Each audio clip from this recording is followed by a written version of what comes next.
You will have to feed your faith consistently for it to stay vibrant. आपको अपने विश्वास को निरंतर खिलाते रहना पड़ेगा ताकि वो जीवित रहे।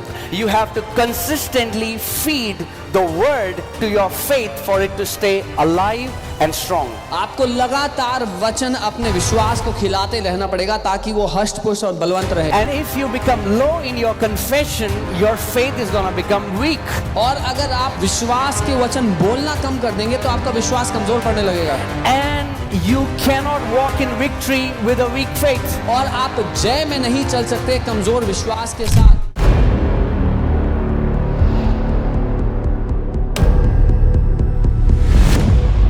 Quickly, we'll just give some praise to the Lord.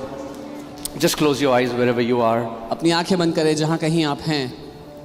Just give all your awareness, just give all your attention to Jesus. अपना पूरा ध्यान यीशु की ओर कर दें। One word from Him has the power to change our destiny. उसकी ओर से आता हुआ एक वचन हमारे जीवन की दिशा उद्देश्य को बदल सकता है। One word from Him has the power to bring us out of sickness, lack, defeat, depression. उसकी ओर से आता हुआ एक वचन हमें कमी, घटी, निराशा, हार से बाहर निकाल सकता है। Come on, just talk to Him. Say, Jesus, I want to hear from you. बोले यीशु मैं तुमसे सुनना चाहता हूँ। The Spirit is still speaking to the churches. वो आत्मा आज भी कलीसियाओं से बात कर रहा है। If you can hear, अगर हम सुन पाएं, then God has a word for you. तो परमेश्वर के पास आपके लिए वचन है। The sermon is for everyone. ये हर एक के लिए उपलब्ध है। The sermon is for everyone. प्रचार हर एक के लिए है। But there is a preceding word that's a personal word for you. लेकिन परमेश्वर की ओर से जो वचन आए वो व्यक्तिगत आपके जीवन के लिए होता है। Just tell Him, Lord, I want to hear that word. और कहें प्रभु मैं आपसे उस वचन को सुनना चाहता हूँ जो मेरे लिए आता है। I want to hear that word. मैं उस वचन को सुनने के लिए यहाँ हूँ। Amen. आमीन। Amen. You all can be seated. आप सब बैठ सकते हैं अपने स्थान पर। We welcome you. Thank you so much for coming. हम आप सबका स्वागत करते हैं। बहुत धन्यवाद हमारे बीच में। And all the people who are watching us online. और जो लोग ऑनलाइन हमें देख रहे हैं मैं आप सबका भी स्वागत करता हूँ। Amen. It's cold outside, बाहर बहुत ठंडा है but it's fire inside. लेकिन अंदर आग है। Amen. आमीन। And Jeremiah says that the word of God is like a fire shut up in our bones. और यिर्मयाह कहता है परमेश्वर का वचन मेरी हड्डियों के बीच में आग की तरह धधक रहा है। And the fire that is inside is greater than the coal that is outside. और वो आग जो अंदर धधक रही है बाहर जो ठंड है उससे ज्यादा महान है। Amen. Amen. And you are the burning ones. That's why coal couldn't stop you from coming into the house of God. और क्योंकि आप वो जलते हुए लोग हैं इसीलिए ठंड आपको रोक ना सकी परमेश्वर के घर में आने से। Okay. Cold Christians are overcome by cold. जो ठंडे मसीह हैं ठंड उन पर हावी हो जाती है। Right? They say we don't want to come to church because it's cold. वो कहते हैं हम कलीसिया नहीं आना चाहते कि बहुत ठंडा है। But God's people who are hot, red hot, burning, passionate with the fire of God, nothing can stop them from coming into the house of God and worshiping Him. लेकिन परमेश्वर के वो दीवाने जो उसकी आग से जल रहे हैं उनको कोई बात रोक नहीं सकती उसकी उपस्थिति में उसके घर में आने से। Amen. Come on, just give a clap for each other. Come on. एक दूसरे के लिए तालियां बजाएं। I just want to welcome you. Thank you. Amen. आमीन। Amen. Someone told me, Pastor, I cannot come to church because it's very cold. I said, what? Are you kidding me? किसी ने मुझसे कहा कि बहुत ठंडा है तो मैं चर्च नहीं आ सकता। मैंने कहा क्या मजाक कर रहे हो? Wow. We have forgotten how the church of Lord Jesus Christ was born. क्योंकि हम भूल गए कि यीशु मसीह की कलीसिया का जन्म कैसे हुआ था। They were beheading people. वो लोगों की गर्दनें काट रहे थे। Christians were being thrown into arenas where they were lions. और मसीहों को ऐसे स्टेडियम ऐसे अरीना में ले जाके फेंक दे रहे थे जहाँ पर शेर थे उनको खाने के लिए। But they still did not deny their faith, nor they stopped meeting together. लेकिन फिर भी उन्होंने अपने विश्वास का इनकार नहीं किया और ना ही मिलना बंद किया साथ मिलकर। Amen. Can you hear me clearly? क्या मुझे सुन पा रहे हैं? Sound good? Just excuse us for today. There were some technical difficulties. And so we had to start our service a little late. कुछ तकनीकी खराबी के कारण हमें सभा थोड़ी देर से करनी पड़ी। And we are very tight on time because 2 o'clock we'll have to leave for airport. So I'll quickly try to do what I can do in 3 hours. I'll try to compress it in 1 hour. जो मुझे 3 घंटे में सिखाना है वो मैं 1 घंटे में सिखाने की कोशिश करूंगा। Okay? So Heavenly Father, we come before you in Jesus' name. स्वर्गीय पिता, हम आपके सामने यीशु के नाम में आते हैं। We thank you, Father, और धन्यवाद देते हैं पिता, because of your word. आपके वचन के लिए। We are people of the word. हम वचन के लोग हैं। And we thank you for your spirit. और आपकी आत्मा के लिए धन्यवाद देते हैं। Precious, mighty, Holy Spirit. कीमती सामर्थी पवित्र You आत्मा। are the revealer of the word. आप वचन को You खोलकर are our बताते हैं। teacher. आप हमारे शिक्षक हैं।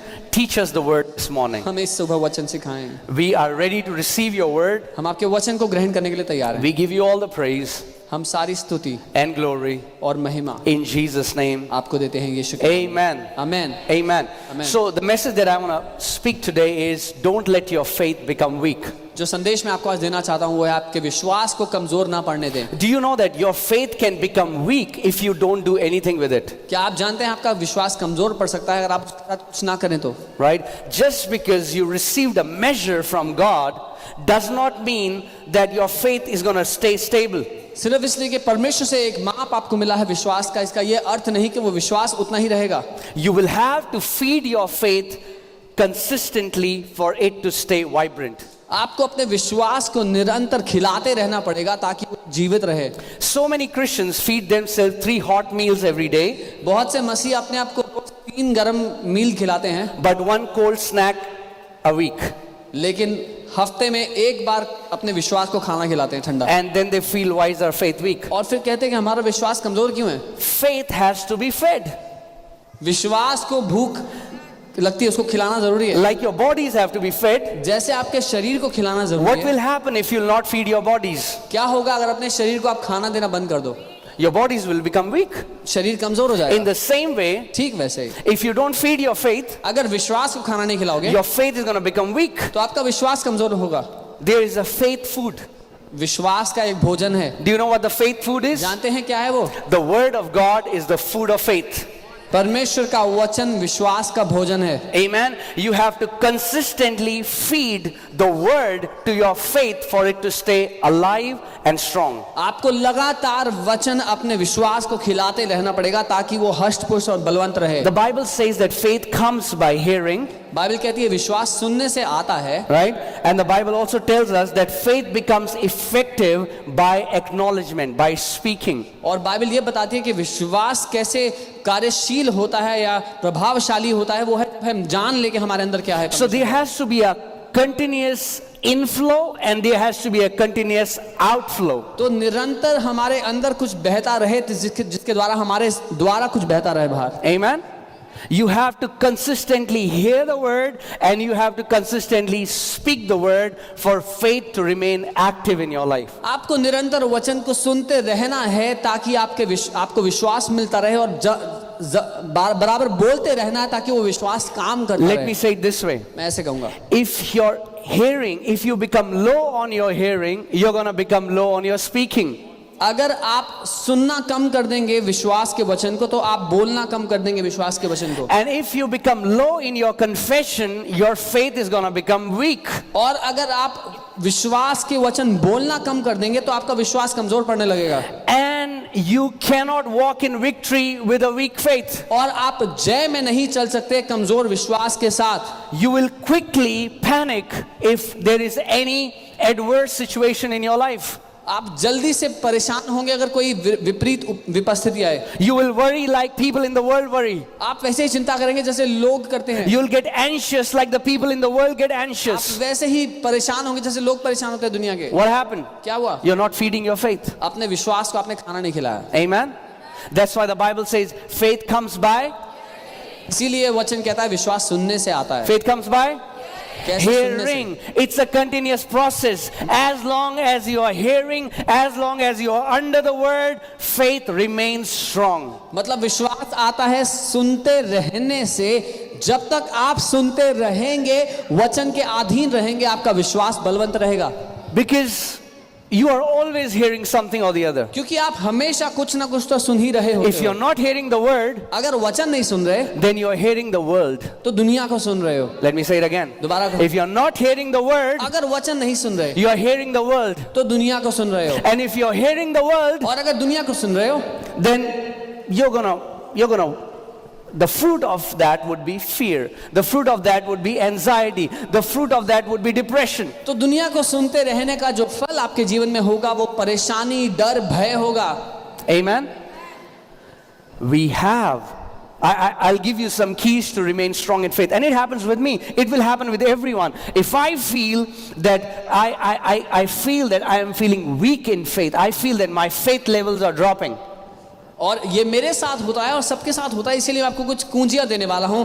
अगर मुझे महसूस हो कि मेरे विश्वास का स्तर गिर रहा है, कमजोर हो रहा है, If I feel that I am not feeling that confident as I was feeling 2 months ago, then I will see, oh, what has happened? And then I realize I have become low in my hearing, or I have become low in my confessing. तो मैं देखता हूं कि क्या हुआ पिछले 2 महीने में, ऐसा क्या बदला। तो मैं ये पाता हूं या तो मैंने अपने सुनने को कम कर दिया विश्वास के वचन के, या मैंने उसको बोलने को कम कर दिया। See, the Bible tells us in Romans 3:27 that faith is a law. रोमी 3:27 वचन बताता है विश्वास एक नियम है। What is faith? It's law. Now there are laws, there are natural laws, and there are supernatural laws that God has set in motion. और नियम कानून स्वाभाविक हैं और अलौकिक हैं और परमेश्वर ने उनको रखा है। Right? Laws are eternal. और वो नियम कानून अनंत के हैं। But you have to set a law in motion for you to receive the advantage of that law. लेकिन एक नियम को अपने जीवन में लागू करना पड़ेगा ताकि आप उसका फायदा ले पाएं। For example, the law of aerodynamics. उदाहरण के लिए एरोडायनामिक्स का जो लॉ है, When mankind discovered this law, जब मनुष्य को ये पता लग गया, they did not invent it, उन्होंने इसको बनाया नहीं, they did not create it, इसकी रचना नहीं की, they found it. उन्होंने ढूंढ निकाला। Say found it. बोले ढूंढ निकाला। There are many things in the word that the moment you find it, you will be able to take benefit of it. वचन में कई ऐसे नियम कानून हैं, जब आप ढूंढ लेंगे तो उनका फायदा ले पाएंगे। Amen. That's why knowledge is very important. इसीलिए ज्ञान बहुत जरूरी है। And I'm not talking about books knowledge. I'm not talking about the knowledge of this world. I'm talking about the knowledge of the word. और मैं किताबी ज्ञान या दुनिया के ज्ञान की बात नहीं कर रहा हूं, मैं वचन के ज्ञान की बात कर रहा हूं। Amen. So when mankind discovered the law of aerodynamics, they understood if we can take an object, give a speed to it, the object will start to lift up. और जब मनुष्य ने पता लगाया कि आप जब किसी भी चीज को लेंगे और बहुत तेजी से वो गति से हिलेगी, चलेगी, तो वो हवा में उठना शुरू हो जाएगी। And if you can maintain that velocity, that things will keep rising up. और अगर उस गति को आप बना के रख पाए तो वो वस्तु हवा में उठती चली जाएगी। And that's why they created engines. Because of the engine, the aircraft is able to maintain a certain velocity, and because of that, the aircraft remains flying and does not come down. और इसीलिए उन्होंने engine बनाए ताकि जो aircraft है वो एक गति प्राप्त कर पाए, ताकि वो हवा में रहे और नीचे ना आ जाए। How many people are getting what I'm saying? कितने लोग समझ रहे हैं जो मैं बता रहा हूं? Right? So that means for an aircraft to fly, there has to be a certain amount of velocity that has to be maintained. मतलब एक एयरक्राफ्ट के उड़ने के लिए एक तेज गति है जो उसको प्राप्त करनी पड़ेगी पहले। In the same way, for you to fly with your faith, there has to be a certain amount of confession that you have to maintain in your life. ठीक वैसे ही अपने जीवन में विश्वास की उड़ान भरने के लिए एक गति के या एक स्तर के कन्फेशन आपको करने पड़ेंगे। You cannot confess defeat, doubt, sickness, and then think that you are going to walk in victory. अपने जीवन में हार, निराशा और बंधनों की बातें करके अपने जिंदगी में आप जय नहीं देख सकते। Amen. Let's go to 2 Peter 1 from verse 2. I want to show you something. दूसरा पत्रस 1 और 2 मैं कुछ दिखाना चाहता हूँ। Say, Lord, I am ready बोले प्रभु मैं तैयार हूँ to receive your word. तेरे वचन को ग्रहण करने के लिए। All right, hear this. Grace and peace be multiplied unto you. How? How? Not through somebody laying their hands on your head. वचन क्या कह रहा है? अनुग्रह और शांति तुम्हारी जिंदगी में कई गुना हो जाए परमेश्वर के ज्ञान के द्वारा, किसी के हाथ में से नहीं। How is grace and peace multiplied? अनुग्रह और शांति कैसे कई गुना बढ़ते हैं आपकी जिंदगी में? Say through the knowledge. बोले ज्ञान के द्वारा, Through the knowledge. ज्ञान के द्वारा, Through the knowledge of God परमेश्वर के ज्ञान and के of द्वारा Jesus our Lord. और प्रभु यीशु के द्वारा। And where do you get knowledge of God and of Jesus? और कहाँ आपको ज्ञान मिलता है परमेश्वर और प्रभु यीशु के बारे में? In the Word. वचन में। Amen. Amen. That means the more you know about God from His Word, the more grace and peace will be multiplied in your life. इसका मतलब जितना ज्यादा आप परमेश्वर को जानेंगे वचन के द्वारा, उतना ज्यादा अनुग्रह और शांति आपकी जिंदगी में मल्टीप्लाई हो जाएगी। Amen. Are you getting it? God is not partial. परमेश्वर पक्षपाती नहीं है। Amen. If that means, as I was telling you about this law, the more you discover who God is and who you are in Christ, the more you will walk in grace and peace. जितना आप जान लेंगे कि मसीह कौन है और आप कौन है मसीह में, उतना आपकी जिंदगी में अनुग्रह और शांति Now होंगे। people don't like such kind of messages. अब लोगों को ऐसे संदेश पसंद Why? नहीं आते। Because it puts a level of responsibility on you. क्योंकि इसमें एक स्तर की जिम्मेदारी आपके ऊपर आती है। Because so many Christians say, oh brother, God is sovereign. He does what He pleases. क्योंकि कई से मसीह कहते हैं परमेश्वर तो जो चाहता है वो करता है, Whatever He wants to do, He will do. जो वो करना चाहेगा करेगा। You know, I'm just putting a filter. मैं अपनी बात I don't want to say anything. रोक कर कह रहा हूँ क्योंकि मैं खुल कर Sometimes I feel like, oh man. Turn to your neighbor and say, neighbor, अपने पड़ोसी को देखे कहे पड़ोसी don't be ignorant. अज्ञान मत रहना, Don't be ignorant. अज्ञान मत रहना। You cannot be ignorant of the word of God and walk as a champion. परमेश्वर के वचन के बारे में अज्ञान रहकर कोई जयवंत जीवन नहीं जी सकता। God cannot bless ignorance. परमेश्वर अज्ञानता को आशीष नहीं दे सकता। You know why? पता है क्यों? Because everything that God does for us is received through the knowledge of God. क्योंकि जो कुछ परमेश्वर हमारे लिए करता है वो ग्रहण होता है परमेश्वर के ज्ञान के द्वारा। So there is a level of responsibility on your shoulder. सो आपके कंधों पर जिम्मेदारी का एक Not बोझ going है। to WhatsApp, brother, sister, pray for me. और वो बोझ ये नहीं WhatsApp पे जाएं, भाई बहन मेरे लिए प्रार्थना Yes, करना। your brother and sister will pray for you. हाँ, आपके भाई या बहन प्रार्थना करेंगे आपके लिए। But you have to know who God is and who Jesus is yourself. लेकिन आपको जानना पड़ेगा कि परमेश्वर कौन है, प्रभु यीशु कौन है। That means you will have to take out time. इसका मतलब आपको समय निकालना You पड़ेगा। will have to take the dust off your Bible अपनी बाइबल से मिट्टी झाड़ना पड़ेगा, and open it उसको खोलना पड़ेगा and dedicate time और to know who God is through His Word. समय निवेश करना पड़ेगा कि आप जान पाओ कि प्रभु है कौन। Amen. Everybody wants a shortcut these days. हर एक को आज छोटा रास्ता चाहिए। There is no shortcut in the kingdom. राज्य में कोई shortcut Come on, turn to your neighbor. Say, neighbor, देखिए पड़ोसी, there is no shortcut in the kingdom. राज्य में कोई छोटा रास्ता नहीं है। Amen. Yeah. There is only one shortcut, and that is the shortcut to hell. एक ही छोटा रास्ता है और वो छोटा रास्ता नरक को जाता है। Amen. That's how people slip and they slide very quickly. But if you want to climb a mountain, it takes continuous effort, it takes consistency, it takes discipline. और वो रास्ता है जहाँ पर लोग फिसल करके नरक में पहुंच जाते हैं। लेकिन अगर आपको पहाड़ों पर जय पानी उन पर चढ़ना है तो आपको निरंतर अपने जीवन में अग्रसर होना पड़ेगा। Amen. We are not called to slip and fall. We are called to climb up and possess mountains. हम फिसल कर गड्ढे में गिरने के लिए नहीं, लेकिन हम बढ़कर पहाड़ों पर चढ़ने के लिए, जय पाने के लिए बुलाए गए हैं। Amen. So that means if you're telling anybody, can you pray for me that God may multiply my grace? You're wasting your time. अगर आप किसी से कह रहे हैं कि मेरे लिए प्रार्थना करो कि मेरी जिंदगी में अनुग्रह बढ़ जाए, तो अपना समय बर्बाद कर रहे हैं आप। Amen. Because grace and peace is what? Say multiplied.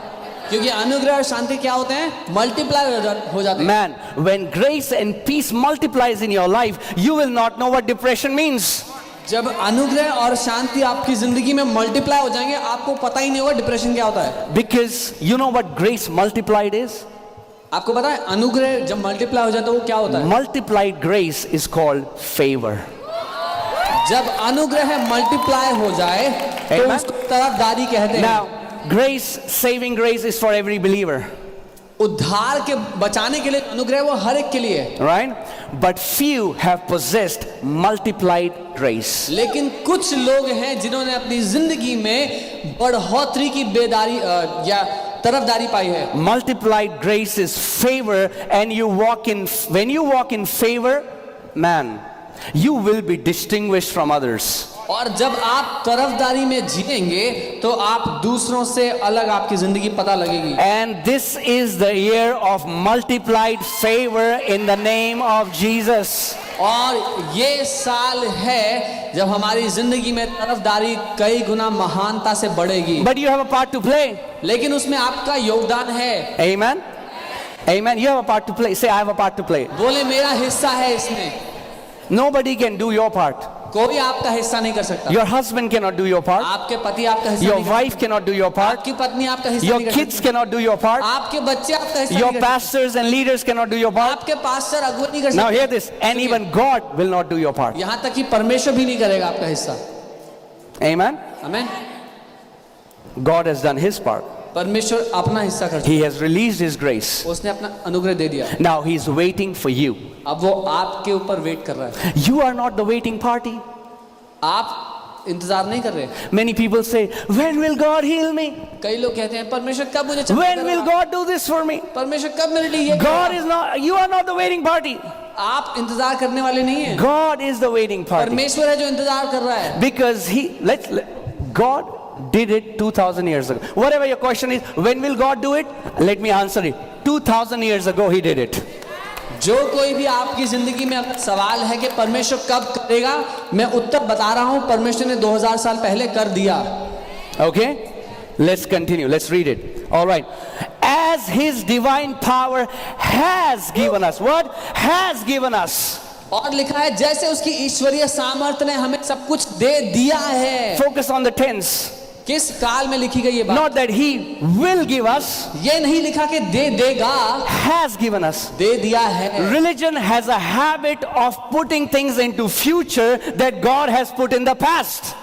धर्म की बुरी आदत है वो बातें जो परमेश्वर ने इतिहास में कर दी आपके साथ पहले ही, उनको उठा करके भविष्य में रख दो। Breakthrough is coming. ओ छुटकारा आएगा, Breakthrough will come. एक दिन आएगा। I have a news for you. एक खबर है मेरे पास आपके लिए। Breakthrough came 2000 years ago.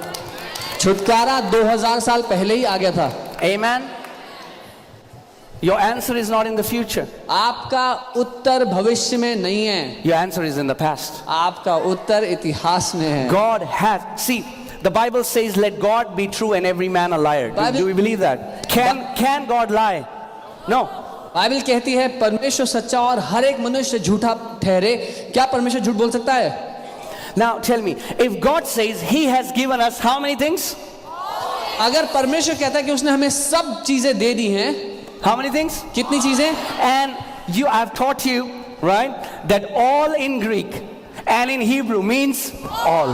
और मैंने आपको सिखाया है कि जो सब का अर्थ यूनानी और इब्रानी में है, सब ही है। But then the question comes, if God has given us all things, why are we not walking in that reality? लेकिन सवाल ये उठता है, अगर परमेश्वर ने हमें सब चीजें दे दी हैं तो हमारी जिंदगी में वो सब चीजें क्यों दिखाई नहीं दे रही हैं? Because many Christians are not aware about it. They do not have the knowledge that they have been given all things. क्योंकि बहुत सारे विश्वासी इस बात के लिए अनजान हैं कि उनको सब कुछ दे दिया गया है पहले ही। See, for example, Danny, can you come here? उदाहरण के लिए, Okay, for example, I take 10,000 rupees and I put it in his pocket. मैंने 10,000 लेके उनकी जेब में डाल दिया। Okay, have I given him 10,000 rupees? क्या दिया है? Yes. हाँ, दिया। But he is not aware about it. पर मान लीजिए उनको नहीं पता, Will he be able to use that 10,000? क्या वो उसका इस्तेमाल करवाएंगे? Right? Thank you. So, knowledge of what belongs to us is very important for you to walk in your inheritance. तो हमारी जो विरासत है उसको जान लेना बहुत महत्वपूर्ण है हमारे लिए, ताकि अपने जीवन में विरासत में जी पाएं। Otherwise, you'll cry all your life, God, when will you give me? And God says in His Word, I already have. लेकिन आप अगर ऐसा नहीं जानेंगे तो जिंदगी भर रोते रहेंगे, परमेश्वर कब मुझे दोगे? और परमेश्वर अपने वचन में कह रहा है मैंने सब कुछ दे दिया है। Amen. It's so sad that most Christians are deceived about believing what prayer is. ये बहुत दुखद है कि बहुत से विश्वासी मानना नहीं चाहते कि प्रार्थना है क्या। I don't think there is any believer who doubts that God has the power to heal. मुझे नहीं लगता कोई भी विश्वासी ये शक करता हो कि परमेश्वर के पास शक्ति नहीं है चंगा करने की। Everybody believes that God has the power to heal, God has the power to set people free. हर कोई ये मानता है कि परमेश्वर के पास शक्ति है चंगा करने की, लोगों को छुड़ाने की। But many believe लेकिन कई ये मानते हैं, that He is not doing it for us. कई लोग ये मानते हैं कि वो हमारे लिए कर नहीं रहा We है, have to persuade Him to do it for us. हमें उसको किसी तरह से राजी कराना पड़ेगा कि वो कर And they. they think prayer is persuading God to move for us. और लोगों को लगता है कि प्रार्थना है परमेश्वर की को रजामंद कराना कि वो हमारे We लिए कुछ have करे। to convince God, oh God, look at my tears. हमें किसी तरह से परमेश्वर को राजी करना है कि परमेश्वर मेरे आंसुओं को तो देख लो। Right? I've told you that story. I don't have time, but I've told you that story. One time, one preacher came and he said, God will not answer your prayers unless He sees tears. और मैंने आपको एक कहानी बताई है, मैंने भी एक बार एक प्रचारक आया, उन्होंने कहा परमेश्वर तब तक उत्तर नहीं देगा जब तक तुम्हारे आंसू ना देख Now, ले। that time, I was an ignorant believer. और उस समय मैं एक बिना ज्ञान का विश्वासी था। So, what did I do? तो मैंने क्या किया? I tried to get tears in prayer. मैंने आंसू लाने की कोशिश किया। Prayers are not answered because they are mixed with tears. Prayers are answered because they are mixed with faith. प्रार्थनाएं इसलिए उत्तर नहीं होती क्योंकि उनमें आंसू मिले हुए हैं, प्रार्थनाएं इसलिए उत्तर होती हैं क्योंकि उनमें विश्वास मिला हुआ है। You know, one time God told me, He said, son, you don't have to convince me, you have to convince your heart. एक बार परमेश्वर ने मुझसे कहा, बेटा तुझे मुझे राजी करने की जरूरत नहीं है, अपने दिल को राजी कर ले। Amen? It's not like God is, no, मैं नहीं दूंगा, मैं नहीं दूंगा. You're like, God, please, no, मैं नहीं दूंगा. Please. Okay? God is not a girlfriend and boyfriend. ये रुठाने मनाने का खेल नहीं है, परमेश्वर गर्लफ्रेंड नहीं है, He is a good, good father. वो एक अच्छा पिता है। And He has already given us all things. वो एक बहुत अच्छा पिता है और उसने सारी बातें पहले ही हमें दे दी हैं। That pertain, okay, some people say, yeah, brother, but they are all spiritual things, okay? और कई लोग कहते हैं, हाँ भाई जो दिया है वो आत्मिक चीजें हैं, Let's read, सिर्फ पढ़ते हैं। okay? ठीक है, That pertain to life and godliness. जो कुछ जीवन और भक्ति से संबंध रखता है, Life and godliness. जीवन और ईश्वरीय जीवन। Think about this. If you take an apple seed, अगर आप सेब का बीज लें, you sow it in the ground, उसको मिट्टी में बो दें, right? After a few years, you see this huge, beautiful apple tree with all the beautiful apples in it. कुछ सालों बाद आप देखते हैं कि एक बहुत बड़ा सेब का पेड़ है, उसमें सेब लगे हुए हैं बहुत सारे। Where were apples? सेब कहाँ थे वो सारे? In the seed. उस बीज में। So whatever was needed was already implanted in the apple seed, even when it looked tiny. सो जो कुछ चाहिए था उस बड़े पेड़ पर फल और सब कुछ के लिए, वो सब कुछ पहले से ही उस बीज के अंदर पैक था। Everything was already in the apple seed. सब कुछ पहले ही उस बीज के अंदर था। Now look at your body. अपने शरीर को देखो, Bones, you know, हड्डियां हैं, muscles, मसल्स है, heart, दिल है, liver, लिवर है, brain. दिमाग है। Where was this? कहाँ था ये सब कुछ? This was in a single cell, ये in सब that कुछ, seed. It was already in that. ये सब कुछ एक सिंगल सेल में, एक सीड And में the था। Bible says we are born not with corruptible seed, but we are born again with the incorruptible seed of the Word of God. और Bible कहती है कि हमने जो ये नया जन्म पाया है ये विनाशी बीज से नहीं लेकिन परमेश्वर के अविनाशी बीज से पाया है। When you got born again, जैसे ही आपने नया जन्म पाया, everything that you would need in this life and for godliness was already deposited in that seed. जो कुछ आपको इस जीवन को भरपूरी से जीने के लिए और ईश्वरीय जीवन जीने के लिए जो कुछ चाहिए था, सब कुछ उसमें था। So that means now you don't have to convince God a bit. इसका मतलब आपको रत्ती भर भी परमेश्वर को मनाने की जरूरत Prayer नहीं। is not about persuading God. अब मुद्दा परमेश्वर के पीछे उसको राजी कराने के लिए भागना नहीं True है। prayer is partnering with God so that you can receive from Him which already belongs to you. सच्ची प्रार्थना है परमेश्वर के साथ सहभागिता करके उसको हासिल करना जो उसने पहले ही आपको दे दिया है। Amen. That's why Jesus said in Mark 11:24, when you pray, do what? Try to convince me. When you pray, believe. The reason many people are not getting the answers is because their heart doesn't believe. मरकुस 11:24 यीशु ने कहा जब तुम प्रार्थना करो तो ये कहा क्या कि मुझे मनाने की कोशिश करो, नहीं, उसने कहा धन्यवाद करो क्योंकि पहले ही मैंने तुम्हें दे दिया है। लेकिन बहुत सारे विश्वासियों के दिल ये बात नहीं मानते। Amen. Are you getting this, church? See, Jesus is teaching us a principle to receive answers. यीशु उत्तर पाने का सिद्धांत सिखा रहे हैं। Okay? He said, when you pray, उसने कहा जब तुम प्रार्थना करो believe. विश्वास करो। Believe what? क्या विश्वास? That it's already yours. कि वो तुम्हारा You हो have चुका already है, received it. तुम्हें मिल चुका है। And if you can believe that you have received it, it shall be yours. और अगर तुम मान लोगे कि तुम्हें मिल गया है तो तुम्हारा हो जाएगा। Amen. Do you read anywhere in the scripture that Jesus is saying you have to persuade God? क्या आपको कहीं पर भी दिख रहा है कि यीशु कह रहा है कि परमेश्वर को मनाना पड़ेगा? But you ask any believer about prayer, they think when they are praying, they are trying to arm twist God or they are trying to persuade Him to do things for them. लेकिन आप किसी भी मसीह से पूछ लीजिए प्रार्थना क्या है तो वो बताएंगे जी परमेश्वर को मनाना है। वो ऐसा जैसे वो परमेश्वर की बाजू मरोड़ रहे हैं कि जो चाहिए दे दे। Are you getting it? So that's what God told me. Son, you don't need to convince me, you need to convince your heart. परमेश्वर ने मुझसे यही कहा, बेटा तुझे मुझे मनाने की जरूरत नहीं, अपने दिल को मना ले। Amen. If you can believe अगर आप मान सकते हैं that God has already given it to you, परमेश्वर ने आपको वो दे दिया है, you will have it. तो वो आप पा लेंगे। Amen. And I've already taught it, but we don't have time, so let's go ahead. Okay. Let's go to the next verse. अगली आयत पर चलते हैं। All right. Not this one. 2 Peter 1. 2 Peter 1:3. Hallelujah.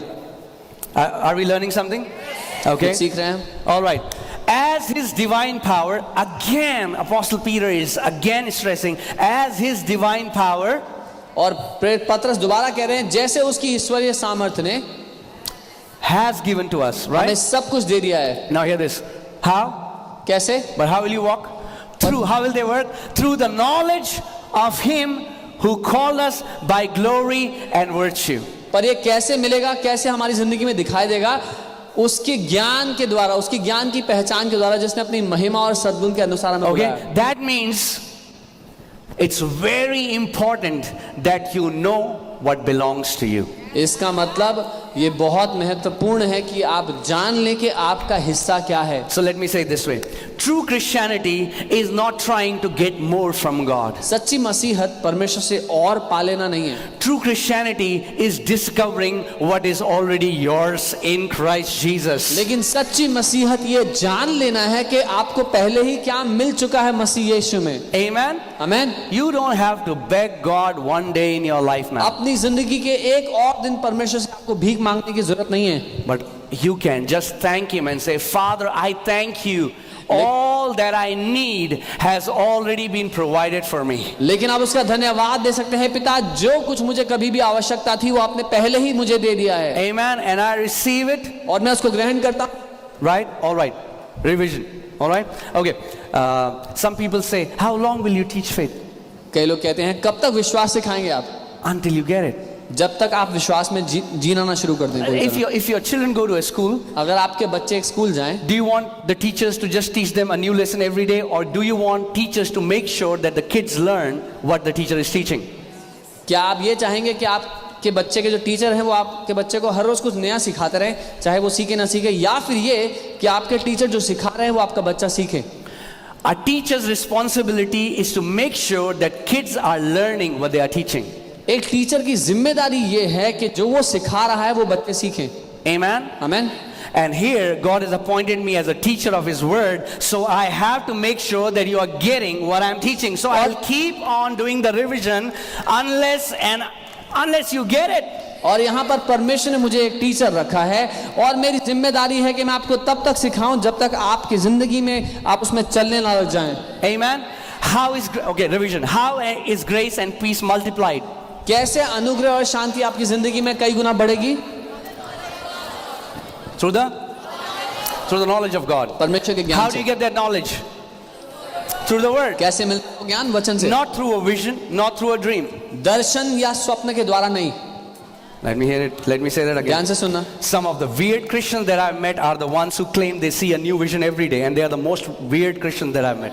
कई जो अजीब से मसीहों से मैं मिला हूं उनको रोज दर्शन दिखाई देते हैं।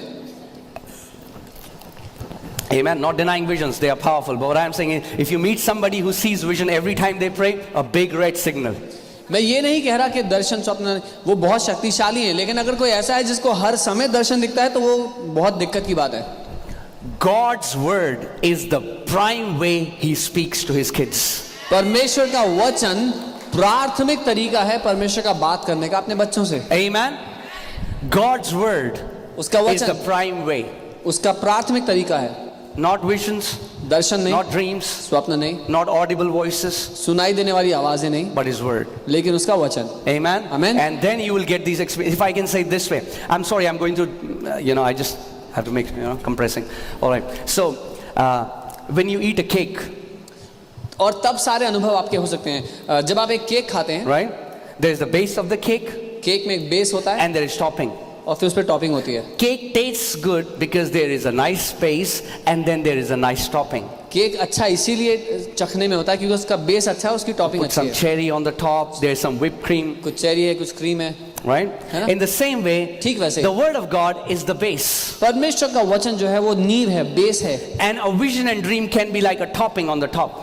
और जो दर्शन और स्वप्न है वो टॉपिंग की तरह हो सकते हैं But ऊपर. if you make the base as topping, लेकिन अगर जो टॉपिंग है वो बेस हो जाए the cake is going to taste horrible. तो वो केक बहुत ही बकवास होगा. Amen. Are you guys with me? Right? All right. So, and God has given us, as His divine power has given us, all things, how? Through the knowledge.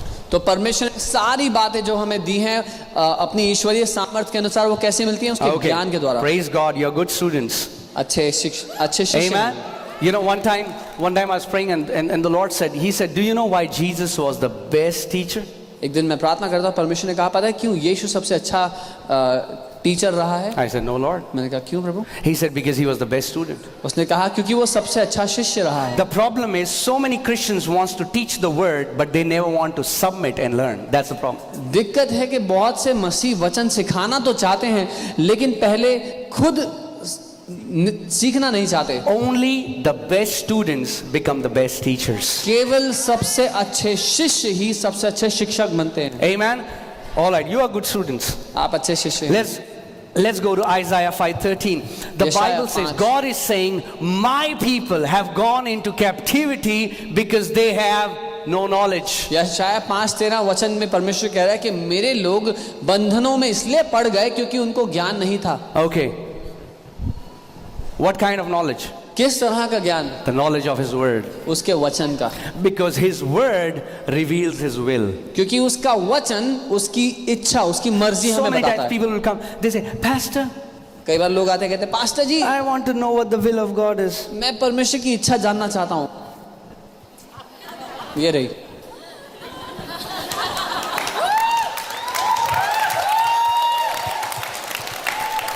This is the will of God. ये परमेश्वर की इच्छा है. It is written, is the will लिखी of हुई God. है कि ये परमेश्वर की इच्छा है. Amen. You want to know His will? आप उसकी इच्छा जानना चाहते हो Know अपने His लिए? word. उसके वचन को पढ़ो. Amen. So Bible is saying, because believers have no knowledge of the word, they have gone into captivity. Bible कह रही है क्योंकि विश्वासियों के पास वचन का ज्ञान नहीं है, वो बंधनों में पड़ गए हैं. And then there are teachings that have put so many to graves. Then there are teachings preached from pulpit that has put many Christians to grave. और बहुत सी शिक्षाएं पुलपिट से मिली हैं मसीहों को जिनके कारण वो कब्र में चले गए हैं. They go into captivity and then people preach that it is God. It has come from God. लोग बंधनों में पड़ जाते हैं और फिर प्रचार ये किया जाता है कि परमेश्वर की ओर से है. Oh, it's your testing period, brother. ओ ये आपके परखे जाने का समय है भाई. God doesn't test you. It's Bible says the tempter came. It's Satan who comes to test your faith. परमेश्वर आपको नहीं टेस्ट करता, परमेश्वर आपको नहीं परखता. बाइबल कहती है वो परखने वाला यीशु को परखने आया. शैतान है जो आपको परखता है. Amen. Are you guys with me? No evil thing has ever come from God or will never come from God. कोई बुरी बात ना तो कभी परमेश्वर से आई है और ना ही कभी आएगी. Amen. All right. So hear this. If people who have no knowledge, they go into captivity. अगर वो लोग जिनके पास कोई ज्ञान नहीं वो बंधन में पड़ते हैं, what happens to people who have knowledge? तो उन लोगों का क्या होगा जो जिनके पास ज्ञान है? They do not go into captivity. वो बंधन में नहीं पड़ेंगे। Right? Is it okay? Is it clear? It's simple. साफ है, आसान Right? है। If you don't want to go into captivity, अगर आप बंधन में नहीं पड़ना चाहते then make a commitment तो ये ठान लें that I will grow in the revelation knowledge that comes from the Word of God. कि मैं परमेश्वर के वचन के जो प्रकाशन से ज्ञान मुझे मिलता है उसमें मैं बढ़ूंगा। Okay, let's go to Philemon 1:6. Philemon 1:6। Okay, let me teach you how your faith can become energized and effective and powerful. मैं आपको दिखाना चाहता हूँ कैसे आपका विश्वास शक्तिशाली हो सकता है, प्रभावशाली हो सकता है। Amen. All right. It says that the sharing of your faith may become effective by the acknowledgement of every good thing which is in you in Christ Jesus. और लिखा है कि विश्वास में तेरा सहभागी होना तुम्हारी सारी भलाई की पहचान में मसीह के लिए प्रभावशाली हो। Now, the awesome thing is, अच्छी बात यह है, this verse destroys the prayer of many Christians. ये वचन बहुत से मसीहों की प्रार्थना को बर्बाद कर देता है। Oh God, O Prabhu ji, there is no good thing in us. ओ हम में कोई अच्छाई नहीं है प्रभु। Read the word. वचन पढ़ो, Read the word. वचन पढ़ो। Oh God, O Prabhu ji, nothing good comes from us. हमसे तो कुछ अच्छा Oh, we आता are ही नहीं bad, है। we हम are तो evil, बुरे we are हैं, this, दुष्ट and we are हैं, that. ये हैं। We have no good. कोई Well, the भलाई Bible नहीं। says बाइबल कह रही है there are many good things in you बहुत सी अच्छी बातें हैं because आपके you are in अंदर, Christ Jesus. क्योंकि आप मसीह में हैं। Amen. आमीन। Let's read it again. दोबारा पढ़ते हैं। And not only there are good things in you, the Bible is saying you have to acknowledge those good things. और सिर्फ इतना ही नहीं कि आपके अंदर अच्छी बातें हैं, बाइबल कह रही है कि उनको मान लो जो आपके अंदर हैं अच्छी बातें। It's sad that so many Christians are only acknowledging their weakness. दुख की बात है कि अधिकतर मसीह अपनी बुराइयां ही जानते हैं। Oh God, or sometimes they're just confessing their sin, they're acknowledging their sin. और अधिकतर लोग जब प्रार्थना कर रहे हैं तो अपने पापों को बोल रहे हैं। If your faith becomes effective by acknowledging the good things, that means your faith becomes ineffective when you acknowledge your weaknesses. अगर आपका विश्वास प्रभावशाली तब होता है जब आपके अंदर अच्छी बातें जो हैं उनको आप मान लो, तो आपका विश्वास तब कमजोर पड़ता है जब आपके अंदर जो अच्छी बातें हैं उनको आप ना मानो। Amen. And again, the word acknowledgement comes from the Greek word epignosis, which means full knowledge. और मान लेना या जो पहचान शब्द है वो एपिग्नोसिस शब्द से आता है, जिसका मतलब है पूरी जानकारी होना।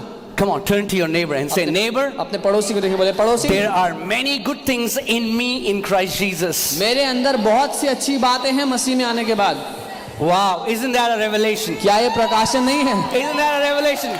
Because so many people look at themselves and all they see is what is wrong with me. क्योंकि अधिकतर लोग अपनी जिंदगी देखते हैं और कहते हैं दिक्कत क्या है मेरी।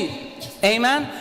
But God's word is telling you, hey, your faith is not effective because you're not acknowledging the good things that are in you. लेकिन परमेश्वर का वचन आपको बता रहा है आपका विश्वास इसलिए काम नहीं कर रहा क्योंकि जो अच्छी बातें आप में हैं उनको आप मानने को राजी नहीं हो। God, I'm a sinner. प्रभु मैं पापी। प्रभु मैं तो पापी हूँ। Stop such nonsense prayers. बंद कर दें ऐसी If बेकार की you think प्रार्थना। God is pleased by such prayers, you are deceived. अगर आपको लगता है परमेश्वर प्रसन्न होता है ऐसी प्रार्थनाओं से तो आप धोखे में हो। These are unbelieving prayers. These are ignorant prayers. These are stupid prayers. ये अविश्वास से भरी हुई, अज्ञानता से भरी हुई और बेवकूफी से भरी हुई प्रार्थनाएं हैं। Don't try to muster pity in God's heart because you are trying to show that how terrible you are. परमेश्वर के दिल में तरस जगाने की कोशिश मत करो ये दिखा के कि मैं कितना खराब हूं। थोड़ा भिखारी नहीं हो आप। You're not a beggar. You are God's sons and daughters. आप परमेश्वर के बेटे और बेटियां हो। You are sons and daughters. आप परमेश्वर के बेटे And बेटियां हो। sons and daughters don't beg, they demand. और बेटे और बेटियां भीख नहीं मांगते, वो हक से मांगते हैं। Amen. कभी देखा आपने आपका बच्चा के mummy? Have you ever seen your children begging you for food? Amen. you need to know who you are. आप जानना जरूरी है कि आप कौन हो। And the only way you will know who you are is when you will see yourself in the mirror. और एक ही तरीका है कि आप कौन हो आप तब जानोगे जब आप उस शीशे में देखोगे। Amen. All my sisters, मेरी सारी there is बहनें, also another kind of mirror. एक दूसरे तरह का शीशा भी है आपको देखने के लिए। Amen. There is another kind of mirror एक दूसरे तरह का शीशा है आपके that लिए will show you how you are in Christ Jesus. जो आपको दिखाएगा आप मसीह में कैसे हो, And that will show you who you are in Christ जो आपको Jesus. दिखाएगा आप मसीह में कौन हो। So when you look at this mirror, जब इस शीशे को देखो oh, you will say, man, I am anointed. Man, I am appointed. I am an overcomer. Oh, I shall be above only. I will not be beneath. I am blessed. I am highly favored. जब आप इस शीशे को देखोगे तो जानोगे कि मैं अभिषिक्त हूँ, मैं परमेश्वर की ओर से चुना गया, मैं उसकी ओर से रखा गया, परमेश्वर की तरफदारी मेरे जीवन के ऊपर है। Amen. That's what Bible calls, this is where you check, this is the law of liberty. This, when you look at yourself, you're like, man, I look so wonderful in my spirit. इसको Bible कहती है आजादी की व्यवस्था। जब आप इस आजादी की व्यवस्था को देखते हैं तो आप जानते हैं कि आप कितने अद्भुत हैं। Amen. Amen. People can tell you, लोग कह सकते हैं you are good for nothing. कि तुम किसी काम के लिए अच्छे नहीं हो, But when you look yourself in the mirror, you know what? The world gives you a wrong picture. God's words gives you the true picture of who you are.